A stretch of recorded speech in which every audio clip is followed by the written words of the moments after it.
안녕하세요. 우리는 오늘서부터 구약의 예레미야서를 다시 함께 은혜를 가지고 나누고자 합니다. 오늘은 예레미야의 배경과 목적을 바라보면서 다시 회복시키시는 하나님, 이런 주제로 은혜를 나누죠. 예레미야의 이름 뜻은 여호와께서 던지신다, 여호와께서 또는 높이신다, 이렇게 반대의 상반된 뜻을 가지고 있습니다. 예레미야의 이름만 보더라도 전자의 의미로 여호와께서 던지신다는 의미를 보면 남유다의 죄로 인한 하나님의 심판을 상징하고, 여호와께서 높이신다의 의미를 보면 심판의 회복을 보여주는 예레미야의 예언과 그 어떤 하나님의 말씀이 일치하는 그 이름 그대로 우리에게 주어진 말씀이다, 이렇게 볼 수가 있는 것이죠. 예레미야는 요시야 왕 13년에 약 20살 때 선지자로 부르심을 받았습니다. 이때가 BC 한 627년 정도 되고요. 그 뒤로 남유다가 완전히 멸망할 때까지 여호야김 왕, 여호야긴 왕, 시드기야 왕을 거쳐 예루살렘 함락 이후까지 40년 동안 활동하면서 애굽에서 돌에 맞아 순교하기까지 아수르 제국의 멸망과 남유다의 멸망을 경험하기도 하고 또 회복을 예언하기도 했습니다. 예레미야 선지자는 남유다가 바벨론에게 멸망당하기 전에 그들의 악행을 책망하고, 그러면서 이 멸망을 예언하면서 백성들에게 또 왕에게 매국노라고 배척과 박해를 받은 그런 안타까운 선지자요, 고난을 많이 받은 이 선지자입니다. 그는 그럼에도 하나님과 조국 남유다를 진심으로 사랑했던 눈물의 선지자다. 우리 9장 1절과 3장 17절에 보면 그런 예레미야의 증심이 나와 있죠. 그리고 예루살렘이 바벨론에게 함락되어 남유다가 멸망했을 때 남은 백성들이 애굽의 이주를 떠나게 됩니다.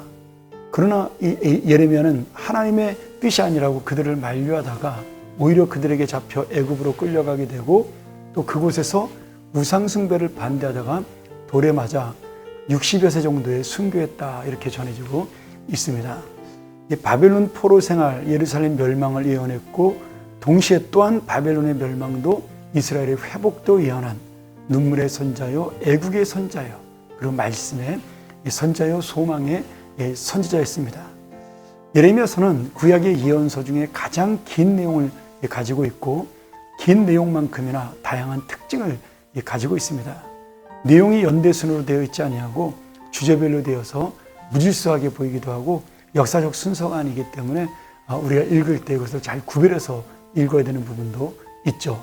또 시도 있고 산문도 섞여 있기 때문에, 또 예언의 많은 부분들이 시로 되어 있기 때문에 그 부분을 영적으로 이해한다는 것은 쉬운 것은 아닙니다. 그래도 이 예레미야서를 읽으면서 우리는 하나님께서 얼마나 우리를 사랑하며 또 우리를 향한 계획을 가지고 있다는 사실을 분명히 볼 수가 있습니다. 예레미야 당시에 이 아수르와 애굽과 이 바빌론 간의 어떤 강대국 간의 국제 정세들, 그러면서 결국은 바벨론이 아수르를 물리치고 그리고 애굽을 이기고 정말 이 세계의 강국으로 떠오르는 그런 모습을 보면서 하나님께서 역사를 다스리신다는 사실을 분명하게 말씀하고 있고요. 그 상황 속에서 하나님의 그 회복과 그리고 능력을 전하는 말씀이 됩니다. 나중에 결국 이 예레미야를 반대했지만 포로로 잡혀간 이스라엘 백성들은 예레미야 선지자가 남긴 말씀을 가지고 70년 동안 바벨론에서 에스겔을 통해 말씀을 듣고 하나님께 회개하며 돌아오는 그런 은혜의 역사가 일어나게 되죠. 그래서 이 예레미야를 보면 정말 그 개인의 인생으로 볼 때는 누구도 그의 말에 귀담아 듣지 않았고 하나님의 진실한 말씀을 전했어도 끝까지 박해를 받았고 결국 죽임을 당하는 그런 어떤 인생으로 보면 실패한 인생 같고 실망스러운 그런 결과를 가진 인생이다, 이렇게 볼 수가 있겠습니다. 어쩌면은 우리가 예수를 믿으면서 이렇게 고난만 당하고 죽는다면 무슨 의미가 있을까, 그런 마음이 들지만, 그러나 예레미야의 이 예언과 말씀은 땅에 떨어지지 아니하고 나중에 바벨론 포로 잡혀간 백성들이 하나님을 기억하고 신앙으로 돌아오게 하는 귀한 능력이 됩니다. 그래서 이 예레미야의 사명과 그 진실한 말씀의 선포 사역은 오늘 우리 하나님의 말씀을 전하는 우리들에게, 또 하나님의 뜻대로 살아야 하는 우리들에게 귀한 교훈이 되는 것이죠. 이 세상의 즐거움이 아닌 지금의 당장의 성공이 아닌 정말 하나님께서 원하시는 소망의 때, 말씀의 열매를 맺는 때를 기다리는 것이 바로 이 시대에 필요한, 이 시대에 중요한 예레미야의 신앙이요, 우리가 따라가야 될 새로운 예레미야다, 그렇게 믿습니다.